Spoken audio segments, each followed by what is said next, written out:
Hello সবাই, কেমন আছো? আমি সপ্তপর্ণা আরও একটা ভিডিও নিয়ে চলে এসেছি আজকে সরস্বতী পুজো। রবিবার সরস্বতী পুজো পড়েছিল, কিন্তু আমরা সোমবার দিন সকালবেলা সরস্বতী পুজো করেছি। তোমরা আগের পার্টে নিশ্চয়ই দেখেছো মা সরস্বতীকে আমরা ট্রেনে করে নিয়ে এসেছি।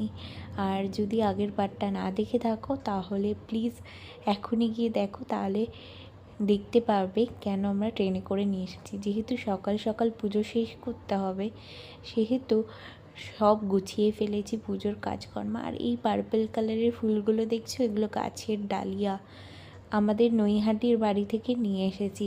আর আমাদের এখানে নিয়ম খইয়ের মালা পরাতে হয়, তাই খইয়ের মালাও গেঁথে সেইটা মাকে পরিয়ে দিয়েছি। আর খই ছড়াতে হয়, এটা খুব সুন্দর ইউনিক একটা জিনিস, তাই না? আর যেহেতু আজকেই শেষ পুজো, সেহেতু দধিকর্মার সরঞ্জামও গুছিয়ে নিয়ে কিছুক্ষণের মধ্যে পুজো করা হয়েছে আবারও। আর এই যে দোয়াত আর কালি দেখছো, এটা দিয়ে বেলপাতাতে লিখতে হয়।